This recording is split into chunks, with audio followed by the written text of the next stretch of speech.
ओम जगदाधार ओम जगदाधार सर्वधिष्ठान धात्रे नमः सर्वधिष्ठान धात्रे नमः ओम जगदाधार ओम जगदाधार सर्वधिष्ठान धात्रे नमः सर्वधिष्ठान धात्रे नमः ओम जगदाधार ओम जगदाधार सर्वधिष्ठान धात्रे नमः सर्वधिष्ठान धात्रे नमः सच्चिदानंद भगवान की जय सत्य सनातन धर्म की जय सतगुरुदेव भगवान की जय। योग वशिष्ठ वैराग्य प्रकरण 18वां सर्ग। श्री राम जी बोले कि हे मुनीश्वर, ये संसार रूपी गड्ढा है, उसमें अज्ञानी पड़ा हुआ है। ये संसार क्या है? गड्ढा है। इसमें हम सब लोग अज्ञान रूप से पड़े हुए हैं। संसार रूपी गड्ढा तो अल्प है और अज्ञानी जो है बड़ा हो गया है। अज्ञानी क्यों बड़ा हो गया है? क्योंकि इसने इतना ज्ञान हासिल कर लिया है, इतना ज्ञान हासिल कर लिया है कि अब ये गड्ढा गड्ढा ही नहीं दिखता, मौज दिखती है। ये बात मैं आपको बता दूं, जो लोग ये कहते हैं कि वो एक भजन हम सुनाते ना, आनंद ही आनंद, तो संसार भी तो आनंद रूप ही है। समझ लेना, वो बहुत बड़ा ज्ञानी है जो संसार को आनंद रूप बताए, उससे बड़ा कोई अज्ञानी नहीं है। बात जो है वो तो समझ में आती नहीं। संसार भोगानंद है, अब भोगानंद अज्ञान से होता है, ज्ञान से तो, ज्ञान के लिए तो सीढ़ी योगानंद की है, भोगानंद की नहीं है। ये फर्क है। हाँ। तो आजकल परमहंस ऐसे ही ज़्यादा घूम रहे हैं। हाँ, और वो किसी की लगने नहीं देते। वो कहते सब में आनंद देखो, क्या तुम वेदांत में क्या रखा है? क्या देखोगे तुम आनंद? तुम भोग के ही आनंद में उलझ के रह गए। अपने आनंद को समझे बिना, अगर अपना आनंद समझ में आ गया तो भोग में आनंद दिखेगा ही नहीं, संसार आनंद रूप दिखेगा ही नहीं। संसार तो दुख रूप है, था और आगे भी रहेगा। इसमें काहे का आनंद?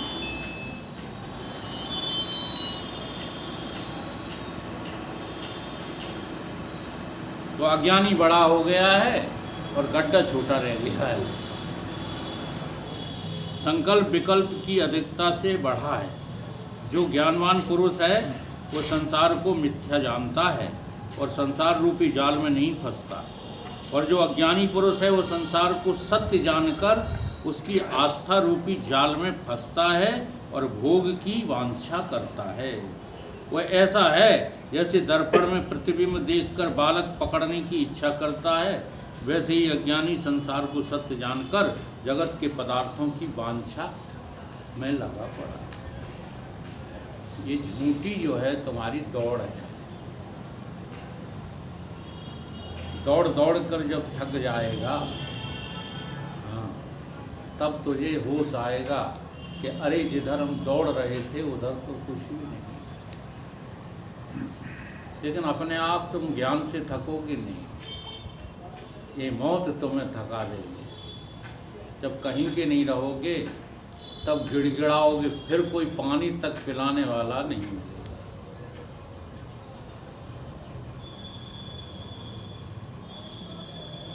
बढ़ेगी तृष्णगी, तृष्णा बढ़ेगी, मांगेगा पानी और खाक पाएगा। अभी होश नहीं आ रहा। हमने बड़े बड़े संसारियों को देखा है जो छाती ठोक के कहते थे कि हम अपनी संतानों को इतना धन कर जाएंगे कि उन्हें 7 पीढ़ी तक कुछ करने की ज़रूरत नहीं पड़ेगी। उन्हीं संतानों के द्वारा उन्हें 1 गिलास पानी तक नहीं मिल पाया। वो कुदरत जो है ऐसा कुछ, हाँ, भले ही उनके अंदर कोई विकार ना आए, जो संतान है उनकी, लेकिन तुम्हारी दुर्दशा हो जाएगी क्योंकि तुमने गलत जगह पर जो है सत्य की स्थापना की, तुमने अधर्म को ही धर्म समझा।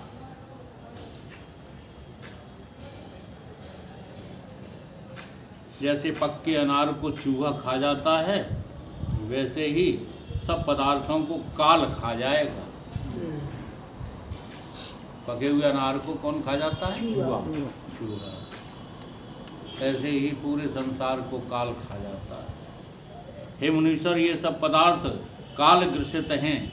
जैसे नेवला सर्प का भक्षण कर जाता है, वैसे ही बड़े बड़े बलि, सुमेरु ऐसे गंभीर पुरुषों को काल ने ग्रसित किया है। जगत रूपी एक गूलर का फल है, उसमें मज्जा ब्रह्मादिक हैं और उसका वन ब्रह्मरूप है। उस ब्रह्मरूप वन में जितने वन हैं सो सब इसका आहार है। यह काल सबको भक्षण कर जाता है। हे मुनीश्वर, यह काल बड़ा बलिष्ठ है। जो कुछ देखने में आता है सो सब इसने ग्रास कर लिया है। हमारे जो बड़े बड़े देवी देवता हैं उनका भी काल ग्रास कर लेता है। ब्रह्मा को खा जाता है, विष्णु को खा जाता है, शंकर को भी खा जाता है। काल काल सवन को भकत है, काले भखे न कोई। एक बार काले भको तो महाकाल सम हो। तुम्हारा स्वरूप महाकाल है। काल के माथे पग धरूं सतगुरु किए उपदेश। तुम्हारा काल कुछ नहीं बिगाड़ सकता, लेकिन कहना मत सीखो, अनुभूति करो। तुम ब्रह्मा विष्णु महेश से भी ऊपर हो, अनुभव करके देखो। अगर अनुभव नहीं करोगे तो फिर काल से डरना ही पड़ेगा। इसलिए काल के विषय में भी बड़ी महिमा गाई गई है काल की। हाँ, वक्त के दिन और रात, वक्त है कांटों की सेज, वक्त है फूलों की सेज, वक्त है कांटों का ताज। आदमी को चाहिए वक्त से डरकर चले, क्या जाने किस घड़ी वक्त का बदले मिजाज। आदमी बन के रहो तो समय से डरो। समय का तकाजा है, आज तुम्हारा समय है, कल हमारा भी आ सकता है। इसलिए मानव बन करके अगर तुम्हें संसार में जीना है तो काल से डर करके चलो। काल से बड़ा मानव नहीं होता, दानव नहीं होता, देवता नहीं होता। काल सबसे बड़ा है। और अगर ब्रह्मबोध हो जाए तो काल कुछ भी नहीं, हो जाना चाहिए। केवल बकना सीख लो नहीं।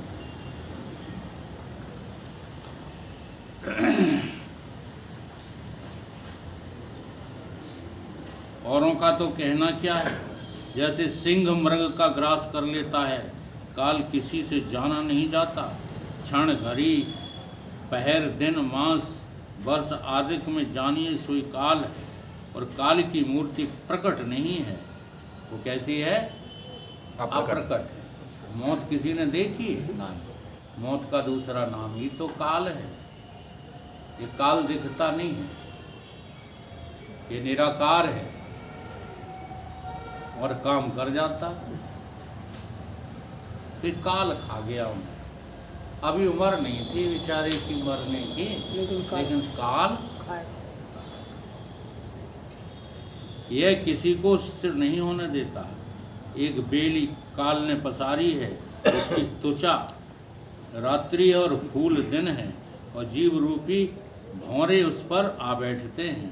हे मुनि, हे मुनीश्वर, जगत रूपी गूलर का फल है, उसमें जीव रूपी बहुत मच्छर रहते हैं। जैसे तोता अनार का भक्षण करता है, वैसे ही काल उस फल का भक्षण करता है। जगत रूपी वृक्ष है, जीव रूपी उसके पत्र हैं, काल रूपी हस्ती उसका भक्षण कर जाता है। अनेक उदाहरणों से जो है काल की महिमा यहाँ गाई जा रही है। काल से डरो। काल अच्छों को खा जाता है। कितने भी बलंकारी बने रहो, ये काल तुमको भग लेगा। ये किसी को नहीं छोड़ता, चाहे कोई बने रहो। इसलिए इस काल का ख्याल करो और अपने भीतर मानवता पैदा करो। मानव बन के रहना है तो काल से डरो, ठीक।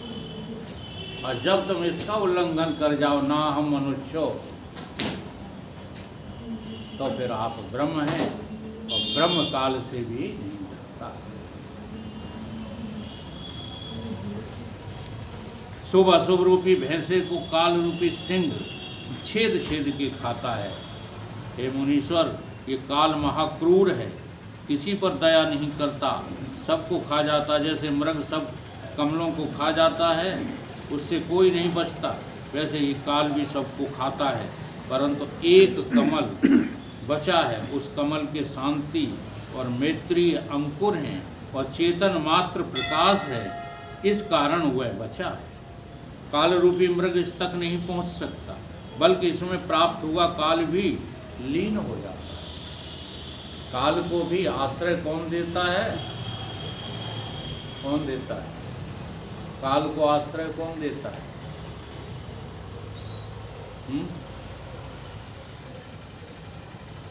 काल का भी आधार और अधिष्ठान कौन है? काल को भी आश्रय देने वाले का नाम चेतन है, और वो चेतन मैं हूँ। तुम काल को आश्रय देते हो कि काल के बस में? बस नहीं। ज्ञान होना कोई बच्चों का खेल नहीं है। कहीं तो देता है यार, मैं कहना तो बहुत आसान है।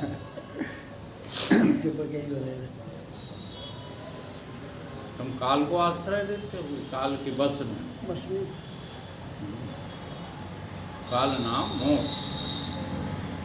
अभी मौत का तुम्हारे ऊपर दांत है, बड़ी आंत वाली मौत का सबके ऊपर दांत है। ऐसे मुंह गाय बैठी है, कब पकड़ में आ जा।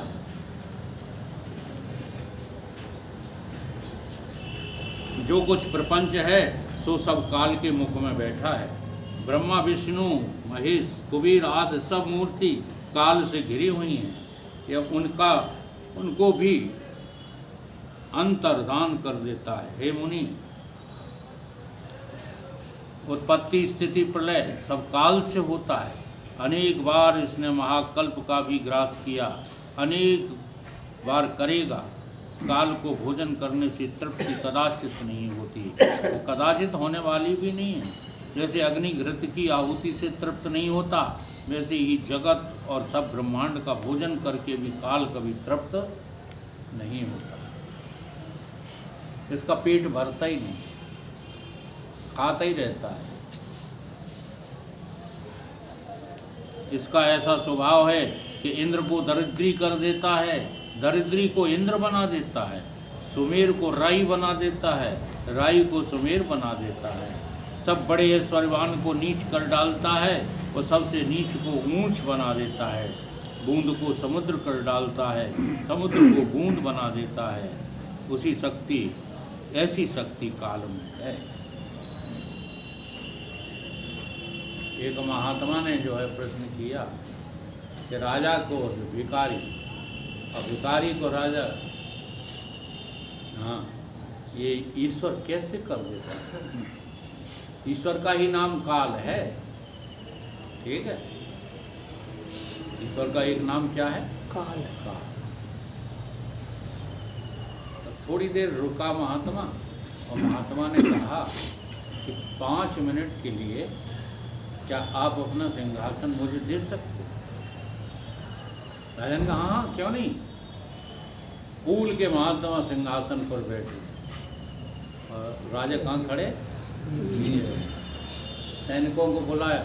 अच्छा, सैनिक तो उसी का आज्ञा का पालन करेंगे जो सिंहासन पर बैठे। इसको गिरफ्तार करके जेल में डाल दो। राजा को जेल में डाल दिया, ठीक है।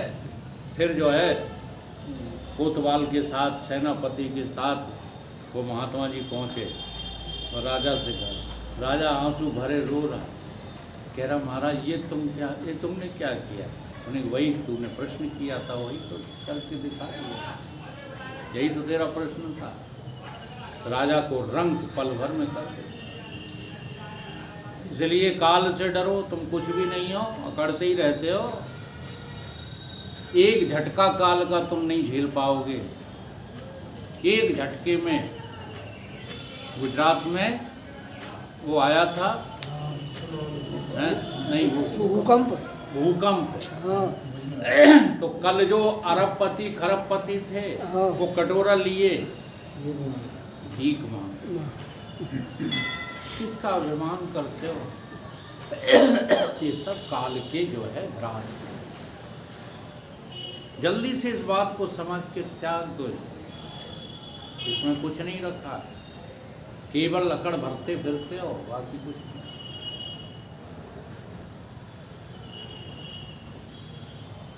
ये जीव रूपी मच्छरों को शुभाशुभ कर्म रूपी छुरे से छेदता रहता है।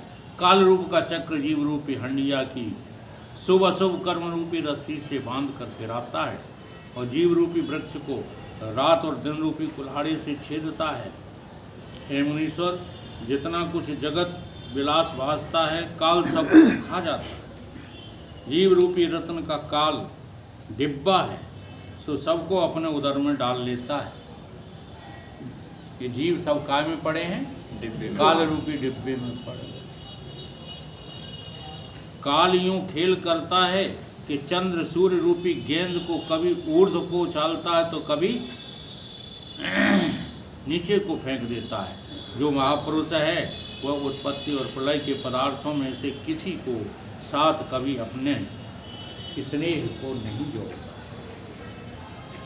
यानी कौन है?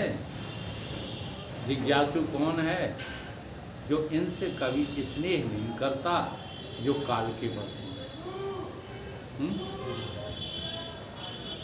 बचा सकोगे? तुम अपने बाबा को बचा नहीं पाए, दादी को बचा नहीं पाए, पिता को बचा नहीं पाए, माँ को बचा नहीं पाए, पत्नी को तो छाती से लगा के रखो, है ना? ऐसे चिपके हैं पति पत्नियों से और पत्नियां पति से। यहाँ अच्छा, जो बेदो रहते बड़े खुश हो जाए। तुम और काऊ से चिपके हो? खुश हो जा, घर जा हुआ। हाँ, ये चिपकन तो छोड़ो, सब काल का ग्रास। अब देखो, योग वशिष्ठ का सिस्टम देखो समझाने का। ये ग्रंथ सबको क्यों अच्छा लगा जानते हो? इसका सिस्टम बहुत बढ़िया है समझाने का। मैंने सबसे पहले इसका अध्ययन किया है। भाषा भी ज़्यादा क्लिष्ट नहीं, भाषा क्लिष्ट नहीं है, वो तो ठीक ही है। इसका सिस्टम देखिए। इसने सबसे पहले तुम्हारी दुखती रग पे हाथ रखा कि बचपन को तुम ज़्यादा श्रेष्ठ मानते हो, 2 कौड़ी का नहीं। जवानी को ज़्यादा श्रेष्ठ मानते हो, 2 कौड़ी का नहीं। बुढ़ापे को ज़्यादा श्रेष्ठ मानते हो, 2 कौड़ी का नहीं। सबको नकार दिया, अब काल का नंबर लिया। काल को भी नकार दिया। ये काल भी 2 कौड़ी का नहीं, जिसमें इतना बल है सबको खाने वाला है, फिर भी 2 कौड़ी का नहीं। इसके साथ स्नेह मत जोड़ो। जैसे मुंड की माला महादेव जी गले में धारे हैं, वैसे ही ये भी जीवों की माला अपने गले में डाले रहता है। हाँ, काल के गले के हार हो तुम हम सब। हे मुनीश्वर, जो बड़े बलिष्ठ हैं उनको भी काल ग्रहण कर लेता है। जैसे समुद्र बड़ा है उसको बड़वा नल पान कर लेता है, और जैसे पवन भोजपत्र को उड़ाता है वैसे ही काल का भी बल है। किसी की सामर्थ्य नहीं है जो इसके आगे स्थिर रहे। हे मुनीश्वर, शांति गुण प्रधान देवता, रजोगुण प्रधान बड़े राजा और तमोगुण प्रधान बड़े दैत्य और राक्षस, उनमें किसी की सामर्थ्य नहीं है जो काल के आगे टिक सके। कोई नहीं टिक सकता। सतोगुणी देवता नहीं टिकते, रजोगुणी मनुष्य नहीं टिकते, तमोगुणी असुर भी नहीं के नहीं टिकते। जैसे और ये तो देखो यार, क्या बताएं, तुम्हें अपनी आंखों से नहीं दिख रहा। तुमने कथाओं में सुना रावण कोई था, अब है नहीं, कहाँ चले गए? काल के काल में और बड़े भारी जो है राम थे, जिनने गजब ढा दिया था अयोध्या की राजा दशरथ के लड़का बन करके। द्वारका में जो है कृष्ण थे, वो रहे नहीं, ये दिखता नहीं। महाराणा प्रताप रहे नहीं, अकबर रहा नहीं, अरे कोई नहीं रहा, तो तुम बने रहोगे हैं नहीं। तो फिर काय की लाइन जाके पीछे पड़े, ब्याह कर काय छिन गए, ब्याह करके अमर हो जाओगे हैं? अच्छा लगता है। तो वही तो समझाते हैं ग्रंथ, जो तुम्हें अच्छा लगता है वही तो विष है। जो अभी विष लगता है वो अमृत है, तुम्हें ही नहीं लगता। तुम्हें ब्याह अच्छा लगता है, उनको किसी और अच्छा लगता है, तभी तो दौड़ दौड़ कर भागते हैं उधर कोई। इसमें कई बार आएगी ये बात कि वशिष्ठ जी ने छुट्टी दे रही, गायकी स्नान कर लो, भोजन कर लो, सोच कर या ये कर लो वो कर लो, और फिर आ जाए। इतना सत्संग करोगे तब तुम्हारा हिल्ला पड़ेगा। 24 घंटे तुम तो यहाँ से छूटे कितने को जाता, कॉलेज चैन नहीं पड़ता। हम ताई के लिए बैठे भी रहते हैं कि देखो किन में कितनी सामर्थ्य। तो हमारे लिहाज से कभी कभी आप लोग प्रयास तो करते हो कि अब जी बैठे हैं तो लो मन मारो, लेकिन मन तो यही कुलकुलान तो है, कुलकुलान तो होती पाई तो वाले तो उनका तो ठीक ही है। लिहाज कर हाँ, लिहाज कर करके ही अभ्यास पड़ेगा कैसे मान ले हैं? बहानों कर ले गज्जे तो बढ़िया। अब कोई तैयार नहीं हो रहा है, महीना भर के शिविर के लिए कोई तैयार नहीं है। अभी लगाएंगे, सारा खत्म हो गया फिर कुछ नहीं। जब है भयंकर सारा गो तब महीना भर का शिविर लगा। तुम्हारी फसल जो है बोईबे को जो है पड़ी हो तब शिविर लगा। कटे हुए फसल वाले को नहीं काटे हैं? फसल वाला काटने वाला काम हमें कोई नहीं दिखाता। वो खा रहे वीरन घर के ला काट जाओ छूटे से चलो बातें न करो, सब उसमें वो हो रही है। भाई भी दौड़ रहा है। मैं कोई जो है प्रमाण देता हूँ, तुम बातें करने लगते हो, उसमें सब भर जाएगा। दुनिया में तुम्हारी वो पहुँच जाएगी छवि के कि किस कीमत के हो। इसलिए बोला मत करो जब वीडियो चल रहा हो तो। जैसे तौली में अन्न और जल भर के अग्नि पर चढ़ा देने से अन्न उछलता है और वह अन्न के दाने करछी से कभी ऊपर और नीचे घूमते हैं, वैसे ही जीव रूपी अन्न के दाने जगत रूपी तौली में पड़े हुए राग दोष रूपी अग्नि पर चढ़े हैं और कर्म रूपी करछी से कभी ऊपर कभी नीचे आते हैं। ये उदाहरण बहुत बढ़िया है। बढ़िया जैसे कढ़ाई में दाने डाल दिए जाते हैं, फिर कलछुली चलाते हैं तो कुछ ऊपर जाते हैं, ऊपर के नीचे नीचे के ऊपर होते रहते हैं। ऐसे ही अपन लोग काल की कढ़ाई में पड़े हैं। कौन नीचे कौन हाँ, काल की कढ़ाई में पड़े हुए हैं, राग द्वेष रूपी अग्नि पर चढ़े हुए और कर्म रूपी जो है कलछुली जो है चल रही है। कभी ऊपर चले जाते, कभी नीचे चले। ये कर्मों का जो बंधन है, हाँ, ये बहुत बुरा है। कार्मिक आस्था को तोड़ दीजिए। कर्मों में आस्था तोड़ाने के लिए भगवान कृष्ण ने अपने मुखारविंद से गीता का उद्गम किया। गीता का उद्गम कर्मों के बंधन में फंसाने के लिए नहीं है। गीता में कहीं भी ये नहीं कहा गया है कि तुम कर्मों में आस्था बढ़ाओ, ये नहीं कहा गया। कर्म का जो फल होता है वो कामना से होता है, और हर श्लोक में भगवान कृष्ण चूके नहीं है। अर्जुन तो निष्काम हो जा। कैसा हो जा? निष्काम।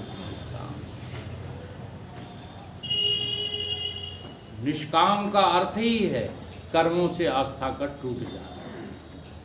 कर्मों में आस्था रखोगे तो यहीं जो है इस कर्म रूपी कलछुली से घूमते रहो, इसी कढ़ाई में पड़े रहो, इसी रागत द्वेष अग्नि से जलते रहोगे, घूमते रहो, कहीं कुछ मिलने वाला।